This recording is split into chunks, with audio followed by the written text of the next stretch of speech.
Cette vidéo aussi va faire référence au développement illimité de Maclaurin, au voisinage de 0. Donc développement limité de Maclaurin de la fonction euh, cosinus hyperbolique de x.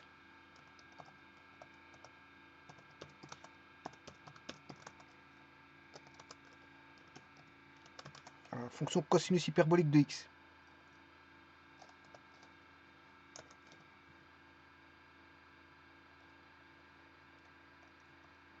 Donc c'est une formule sommatoire tout bonnement.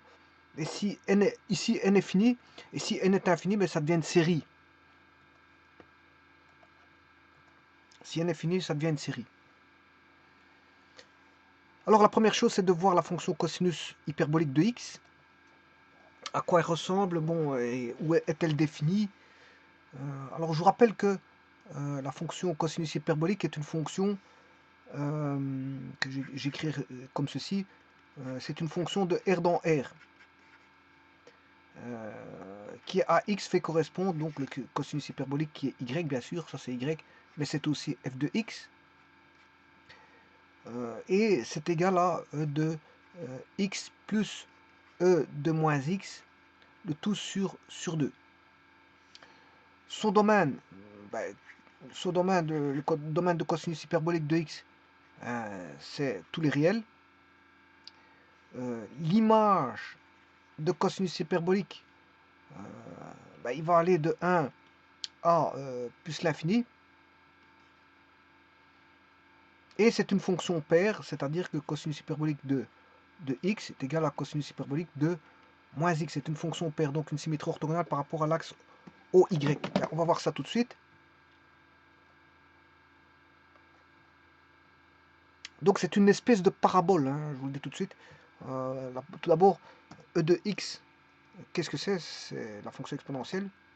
Bon, je m'excuse parce que ici j'ai pas mis l'exposant. Voilà, ça c'est la fonction exponentielle. Je vais déplacer ceci et je vais mettre la fonction exponentielle de moins x, qui est voilà, le symétrique de ceci par rapport à l'axe OY. Voilà. Alors si je fais la somme de f plus g, petit instant, il va le faire.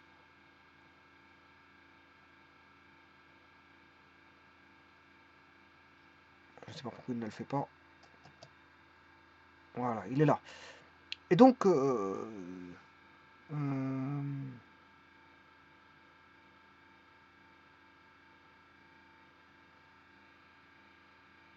bien sûr, ça c'est la somme. Hein. Or que le cosinus hyperbolique, c'est la demi-somme. C'est-à-dire que je vais tout diviser par 2 les y. Donc il va redescendre à 1. Voilà, et donc c'est la courbe en orange qui m'intéresse le plus. C'est celle-là. Donc vous voyez qu'elle est définie sur R. Donc le domaine c'est R. Et les images commencent à partir de 1 jusqu'à l'infini. C'est ce que je vous ai dit tout à l'heure. Hein. C'est ce que j'ai dit ici. Et on voit bien que la fonction est paire. Donc on a une symétrie. Conséquence, on a une symétrie orthogonale par rapport à l'axe. Bon, symétrie orthogonale, SO, par rapport à l'axe OY.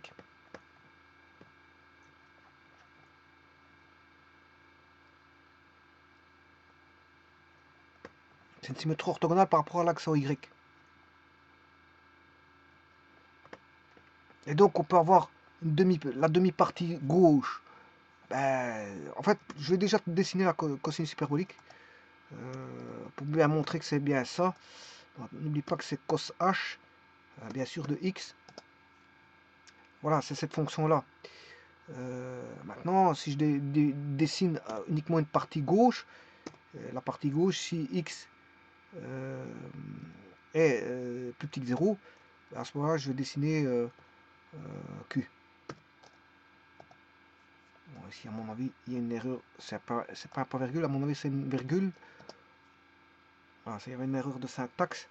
Et donc, si j'enlève ça, ben ça, c'est la partie gauche.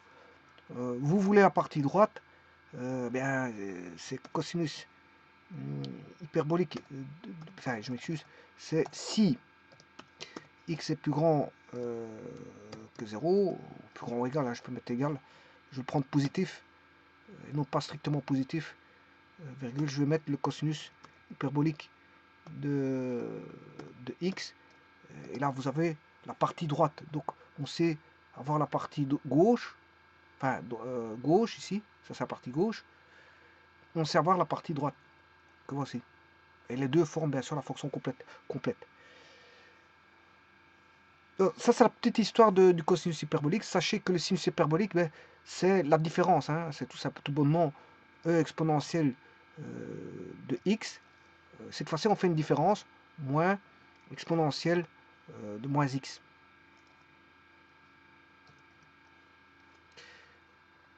Et bien sûr le tout divisé par 2. Donc c'est t sur 2. Et donc ne pas confondre le cosinus hyperbolique du sinus hyperbolique. Donc ne pas confondre cette fonction-là et de l'autre. Alors je vous rappelle aussi que si je fais la dérivée de P, ben, je vais trouver F1. Dérivée de cosinus hyperbolique, c'est sinus hyperbolique. Donc dérivée de P, petit instant, il va chercher. Il va le donner, hein. Mais sinon je peux le calculer. On a une primitive assez simple. À mon avis, il faudra tenter un petit peu. Donc ce que je vais faire, je vais le calculer ici. Sur une feuille de papier. Voilà. Je vais calculer, donc je vous rappelle que la dérivée de e de x, c'est la seule dérivée qui est égale à elle-même. Hein. Dérivée de e de x, c'est e de x. Donc si vous faites e de x plus e de moins x sur 2, ça correspond à e de x sur 2 plus e de moins x sur 2. Donc si je dérive, je dois dériver ceci par exemple. Si je dois dériver ça, ça revient à dériver e de x sur 2 dérivé plus e de moins x sur 2. Ce qui veut dire qu'on a 1 demi dérivé de e de x plus 1 demi dérivé de e de moins x. Et comme j'ai écrit très grand, pour avoir... Je vais essayer d'avoir tout sur une page, donc je vais réduire.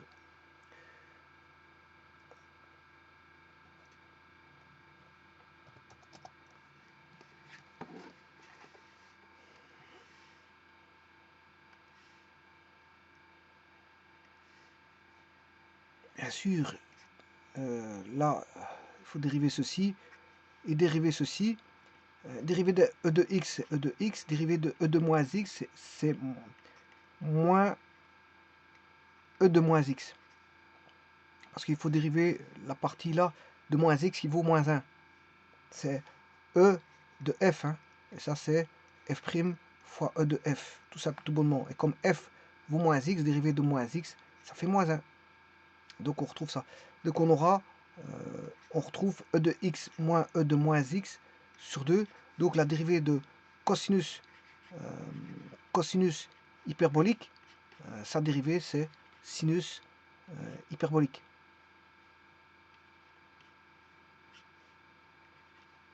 Bon, et inversement, la dérivée de sinus hyperbolique va donner le cosinus hyperbolique.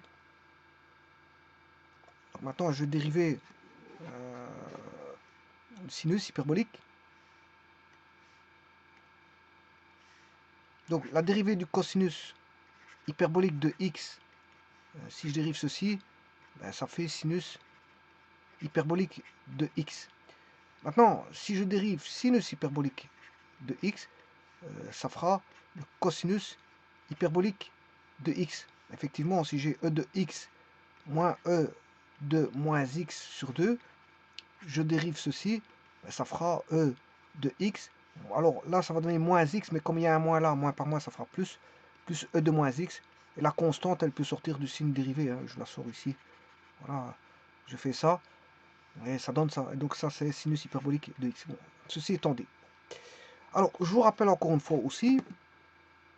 Bon, je vais travailler. Ici, il est défini dans R, donc je peux travailler au voisinage de 0. Donc, je vais calculer. Comment est-ce qu'on appelle ça? Maclaurin. Donc je vais calculer au voisinage de 0. Alors, au voisinage de 0, donc je vous rappelle les hypothèses. Dites de la façon suivante, si une fonction f de x est continue et a des dérivés donc continues jusqu'à l'ordre n-1 sur l'intervalle, attention, ici l'intervalle c'est 0b, voilà, au voisinage de 0, et ici f, la dérivée énième de la fonction f, bien sûr à la variable x existe, et est finie sur l'intervalle ouvert 0b, 0b, voilà, eh bien alors on a quel que soit x appartenant à 0b, là on a l'écriture de la formule sommatoire, bien sûr suivant les hypothèses que je viens de dire. Mais bon, maintenant on peut dire les hypothèses autrement. Je peux dire que si une fonction f de x et ses n premières dérivées sont définies en un point x égale 0, parce que bon ici il s'agit du voisinage de 0, on peut construire le polynôme donc de Maclaurin d'ordre n qui est Pn de x, hein, que je vais mettre à l'instant. Je vais mettre à l'instant ce polynôme Pn de x. Bon, ici c'est cosinus hyperbolique de x qui va être transformé en polynôme. Et donc les machines à calculer font ça. Les ordinateurs font ça. Ils transforment cosinus hyperbolique, qui est une fonction méconnue, qu'on transforme en polynôme jusqu'à un certain rang. Hein, c'est un certain degré. Un certain degré. Enfin, c'est pas un rang, hein, c'est un degré ici. On parle de degré. Degré du polynôme. Et donc, j'écrirai la fonction f de x va se transformer en un polynôme, voilà, Pn à la variable x, qui est égal, bien sûr. Bon, cosinus x, je le ferai après. Hein.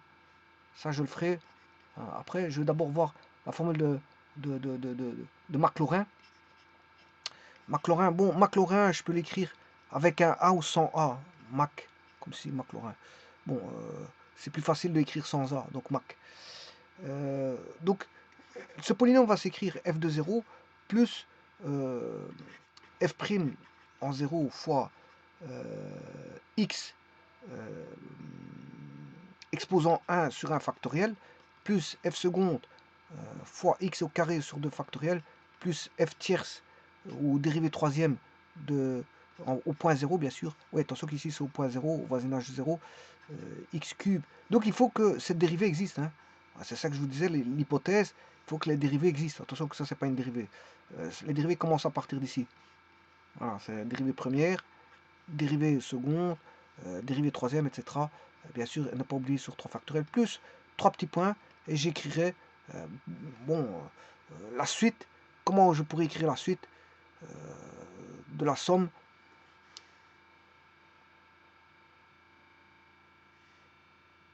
Donc, le polynôme s'écrira, donc la fonction f de x va se décomposer sous forme polynomiale à la variable x, est égal à, je viens de vous le dire, f de 0 plus f' de 0 plus f seconde de 0 plus f3 dérivée troisième en 0 plus 3 petits points plus dérivée énième en 0. Alors maintenant je crée le polynôme, ça c'est toutes des constantes bien sûr, et le polynôme va s'écrire x, x carré, enfin la variable, l'indéterminé c'est x, elle va s'écrire de cette façon comme ceci, en 3 factoriels. Là, alors là c'est 2 factoriels, c'est 2. Ce factoriel de 2 c'est 2. Un factoriel de 3 plus 3 petits points plus.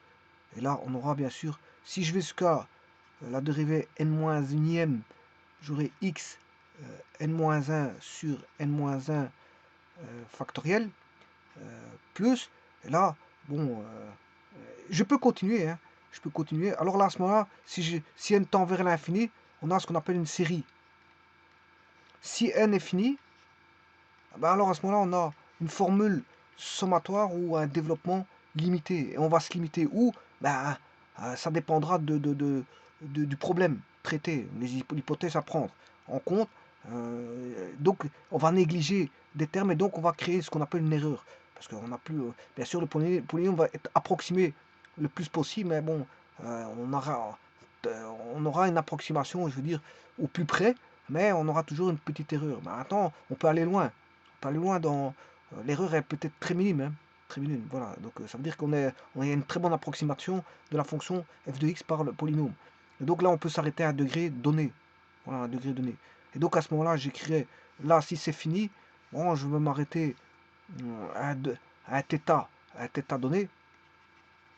Par exemple, si je vais jusqu'à la dérivée énième, ben, j'aurai fn xn sur n factoriel, bien sûr, fn, voilà, non pas de 0, mais θ, de psi, qui est un élément, on a des ordres, enfin, on a des éléments très petits ici, c'est très petit, hein. On va négliger certains termes, donc on a des éléments très petits, et psi est égal à θx avec θ qui est compris entre 1 et 0.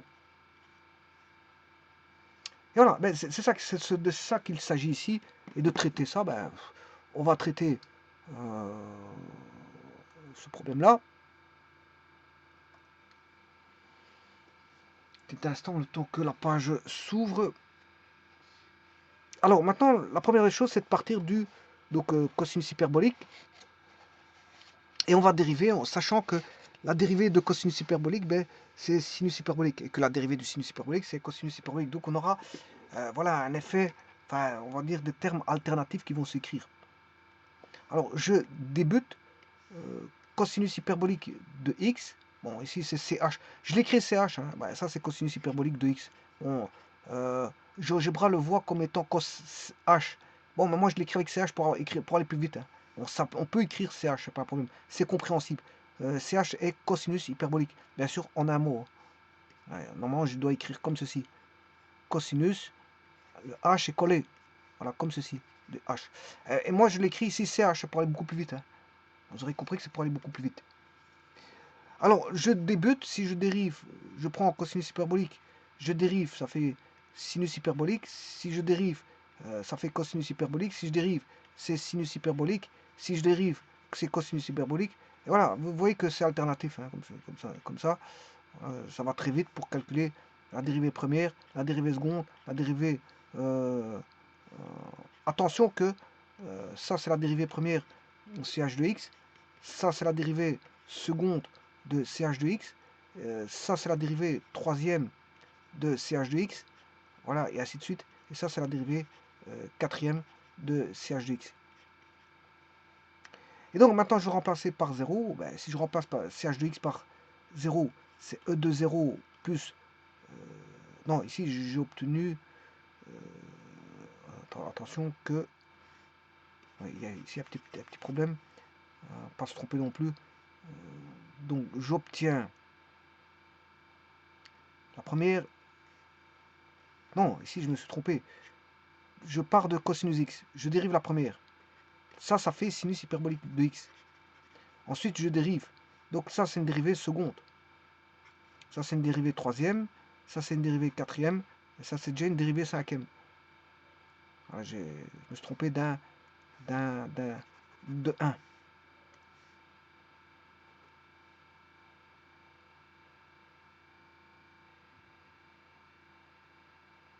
Donc, si je dérive sinus hyperbolique, c'est le résultat, c'est cosinus hyperbolique. Je dérive cosinus hyperbolique, le résultat, c'est sinus hyperbolique. Je dérive sinus hyperbolique, le résultat, c'est cosinus hyperbolique. Je dérive cosinus hyperbolique, le résultat, c'est sinus hyperbolique. Donc, vous voyez que ça va être alternatif ici. Alors, si je remplace par 0, e de x, e de 0 plus e de moins x sur 2, quand ce sera cosinus x, bah, on aura e de 0 plus e de moins 0. E de 0, ça fait 1. On aura 1 plus 1. 2 est égal à 1. Donc on aura 1. Et quand on aura sinus hyperbolique, e de x plus e de moins x sur 2, enfin je m'excuse, il y a un moins ici. Donc on aura 1 moins 1 sur 2, ben, ça fait 0. Donc tout ce qui est traitement pair va donner que 1, 2, 4, 6, etc. Et le 2, 4, 6 va donner 1, c'est quand on aura à chaque fois en résultat le cosinus hyperbolique. Hein. Donc 2, 4, 2, 4, 6, etc. Donc j'écrirai ceci. Donc c'est assez simple. Hein. En d'autres termes, je vais écrire le développement limité de, bien sûr, de cosinus x, cosinus hyperbolique de x, cosinus hyperbolique de x, je l'écris comme ça cette fois-ci, hein, voilà, c'est égal à, bon, cosinus hyperbolique en 0, ben, ça fait 1. Ensuite, cosinus hyperbolique, pour le suivant va donner un sinus hyperbolique, donc pour le degré 1, ça fera 0, mais pour le degré 2, ça fera 1. Voilà. Plus 1. Puis, donc x au carré, puis le prochain, c'est x exposant 4, puis 1. Parce que tout ce qui est entre eux, les paires vont donner 0, hein, en coefficient devant. Donc là, je mets que ceux qui donnent 1. Donc 1 exposant 6 plus 3 petits points, plus 1 exposant 2n. Ce sont les paires. Bien sûr, au dénominateur, on a factoriel de 2, factoriel de 4, factoriel de 6, etc.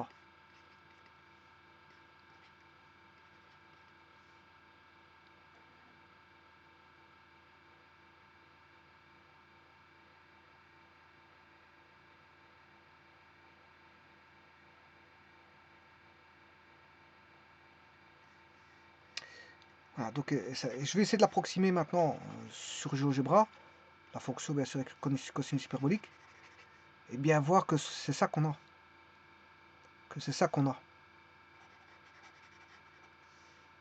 Donc au voisinage de 0, hein, on aura la somme des x exposant 2n sur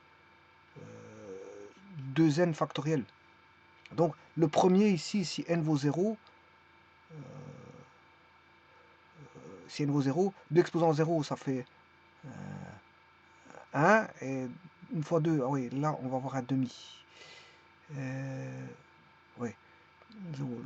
Donc ce sera, le premier il est un peu, voilà, il faudra l'extraire. Ah non, non, non, je m'excuse, parce que ici, le n il vaut 0.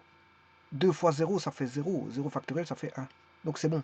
Ça marche aussi pour le premier. Donc il n'y a pas de problème. Voilà. Donc maintenant, je vais approximer ça de deux manières. Hein. Je vais regarder par... voilà, je vais regarder. On va regarder si c'est bon. Donc la fonction cosinus hyperbolique qui m'intéresse, bon, c'est celle en bleu. C'est celle en orange ici. Bon. Et je vais l'approximer. Donc c'est 1 plus x carré sur 2 factoriel plus x carré x4 x exposant 4 sur bon, j'ai fait une petite erreur, il faut que je sorte la fraction sur 4 factoriel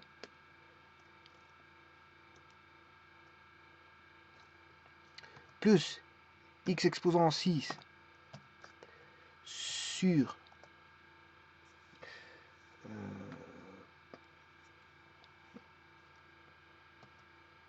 6 factoriel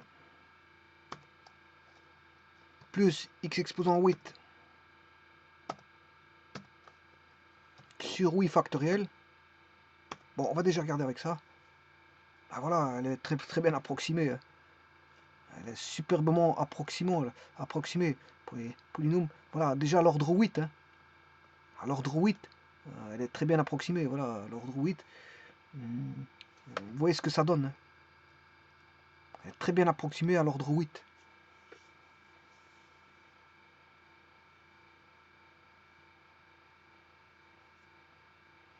Je vous remercie.